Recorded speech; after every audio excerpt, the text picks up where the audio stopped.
कि आज लखनऊ इस देश का अकेला ऐसा संसदीय निर्वाचन क्षेत्र है जहां की सांसद ने अकेले एक क्षेत्र में इतनी बड़ी धनराशि से काम कराए।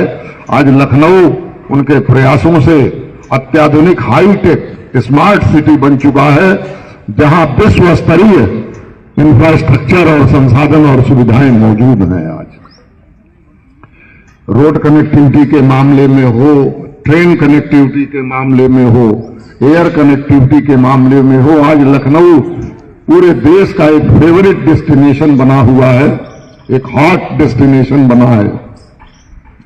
लखनऊ एक हॉट स्पॉट के रूप में पूरे देश में लखनऊ की चर्चा है।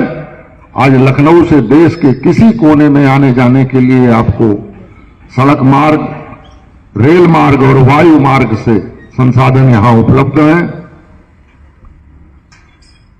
आज लखनऊ तेजी से, आज लखनऊ को माननीय राजनाथ सिंह जी के प्रयासों से 105 किलोमीटर लंबी 8 लेन चौड़ी आउटर रिंग रोड मिल गई है, जो लखनऊ के निकटवर्ती सारे जनपदों को परस्पर आपस में जोड़ती है। लखनऊ के आसपास जितने भी जिले हैं, बाराबंकी, रायबरेली, उन्नाव, हरदोई, लखीमपुर, सीतापुर, ये सारे जनपद इस आउटर रिंग रोड से जुड़े हुए हैं। आप कल तो भारत में भी हम सब लोगों ने कभी एकता और एकात्मता के भाव की हमारे अंदर कमी आई होगी और हमारे पूर्वजों से कोई लम्हे भर की खता हुई होगी, जिसकी सदियों तक, लगभग 1200 से ज्यादा वर्षों तक भारत ने पराधीनता का भी कालखंड उसी अपराजेय भारत ने देखा, जिस भारत का दुनिया के एक छोर से दूसरे छोर तक सांस्कृतिक प्रादुर्भाव था। भारत का सांस्कृतिक आधिपत्य पूरी दुनिया पर हुआ करता था। उसी भारत ने 1000 वर्षों से भी लंबा पराधीनता का कालखंड भी देखा। तो कैरानवी जी लिखते हैं कि इस राज को क्या समझें साहिल के तमाशाई, हम डूब के समझे हैं दरिया तेरी गहराई।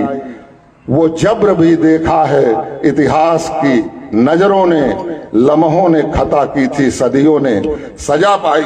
और इसी बात को इकबाल ने भी लिखा अपने शब्दों में कि वतन की फिक्र कर नादा, मुसीबत आने वाली है, तेरी बर्बादियों के मशवरे हैं आसमानों में, न संभलोगे तो मिट जाओगे हिंदुस्तान वालों, तुम्हारी दास्तां तक भी न होगी दास्तानों में। तो अब लड़खड़ाने का समय नहीं है। अब एक बार फिर भारत की तरुणाई को अंगड़ाई लेकर के खड़े हो जाने की जरूरत है। 2047 में अब ज्यादा वक्त नहीं है। भारत तेजी से प्रगति की तरफ कदम बढ़ाता हुआ विकसित भारत की संकल्पना को साकार करने के लिए आज भारत का नव प्रभात हमारे नवयुवकों को लिखना है। भारत का अभ्युदय काल हमारे सामने है, भारत का भवितव्य हमें बनाना है। इस प्रेरणा के साथ आज मन की बात से हम सभी अपने अपने मन में एक संकल्प लेकर के जाएंगे कि 2047 के विकसित भारत की संकल्पना को, प्रधानमंत्री जी के सपने को साकार करने में इस विकसित भारत के संकल्प के साथ अपने को जोड़ते हुए हम सब लोग आगे बढ़ेंगे और निश्चित रूप से प्रधानमंत्री जी के संकल्प को पूरा करने में हम सब भागीदार बनेंगे। इन्हीं शब्दों के साथ आज आप सभी का बहुत बहुत आभार व्यक्त करते हुए इतनी सी बात, हवाओं को बताए रखना रोशनी होगी, चिरागों को जलाए रखना। इतनी सी बात, हवाओं को बताए रखना रोशनी होगी, चिरागों को जलाए रखना। लहू देकर हमने की है हिफाजत इसकी, इस तिरंगे को हमेशा दिल में बसाए रखना। बहुत बहुत धन्यवाद साथियों, बहुत बहुत धन्यवाद।